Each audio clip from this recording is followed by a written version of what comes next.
let's see if this is working okay. Okay, definitely. I appreciate you doing this again.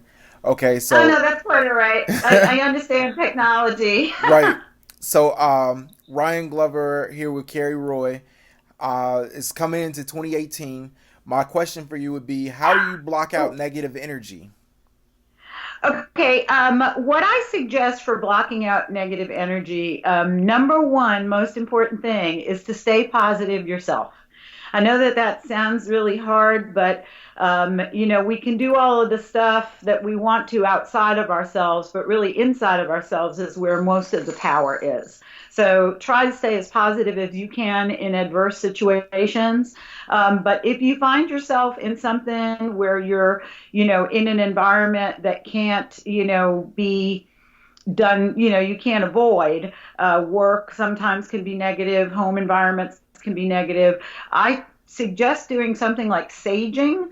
Sage is like the all-purpose negative energy cleanser. You can get it either loose bulk sage, or you can get it in a sage smudge stick. And you want to kind of smudge the environment, which is just means to burn the sage and kind of let the smoke billow through and clean the environment. Another thing that I suggest are saltwater baths. I prefer things like pink Himalayan salt. There's also a black lava salt, and you put a couple of handfuls in the bathtub and you soak into that. And while you're soaking into it, imagine all of the negative energy that you feel like has attached itself to you being loosened and just dissolving in the water. But really, the best thing to do, stay positive, just don't let negativity even come into your life. If you do have a relationship that is causing a lot of negative energy, 2018 is the year to just put an end to it. So, Cari, what are some things that you can do to develop your intuition? I think that the best thing to develop your intuition is to learn to get quiet within yourself. And that really requires some work nowadays, because we seem to be very bombarded with a lot of noise, social media, Facebook, Twitter, cell phone texts. It feels like every day we just have more and more noise coming into our space. And so I suggest meditation to kind of quiet your inside mind, so that you can actually hear your own intuition. Your own intuition will always be telling you, strongly things that are good for you and your development. We call them gut feelings a lot because that's where it feels like it's coming from. It's coming from your guts. Your intuition will never say bad things to you. Your intuition will never say negative things to you. It'll urge you, into the most positive areas of your life. But you have to kind of quiet down the noise. There are a lot of YouTube videos out there. People will say to me, well, I don't know how to meditate. There's a bunch of them out there on YouTube that are really good introductions to meditation. And you can do it in just a few minutes, a day. It doesn't have to be hours of sitting there in silence. You really can just do it in a few minutes of the day and just, create that quiet space in yourself for you to be able to hear that intuitive voice. Definitely. What advice?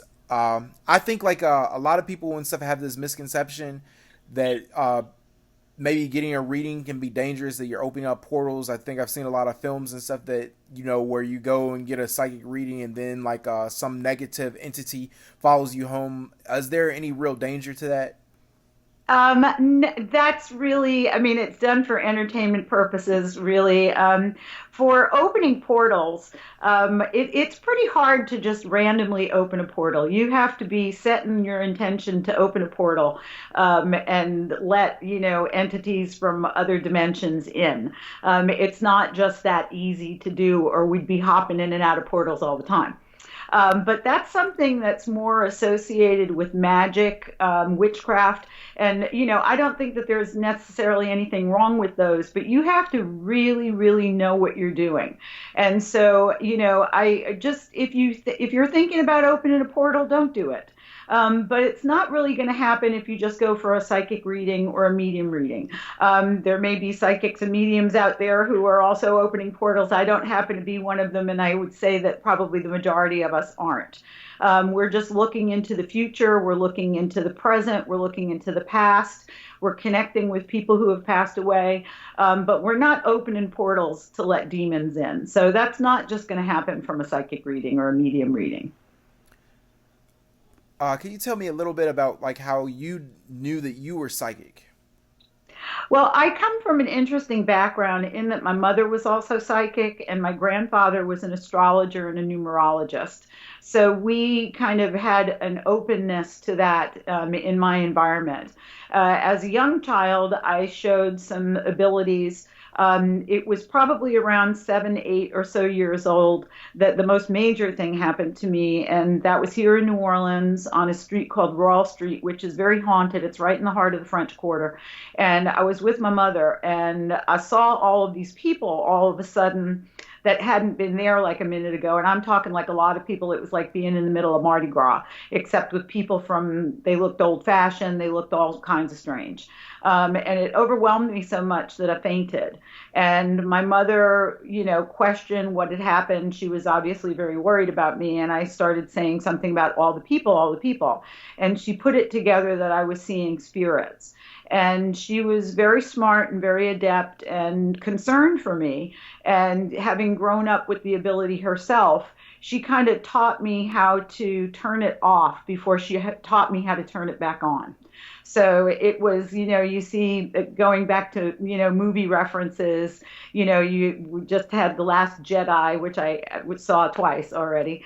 But you have to go through kind of a process of training like you would any other craft. And so my mother taught me, how to kind of be able to turn it off and then be able to turn it back on when I needed to, which is when I'm reading for people. So I was very fortunate to be born in an environment that really understood what my abilities were. Thank you so much for taking the time to do this interview, and I appreciate you. And have a happy 2018. Oh, Ryan, you too. Thank you so much. Many happy New Orleans, Happy New Year wishes to you. Thank you.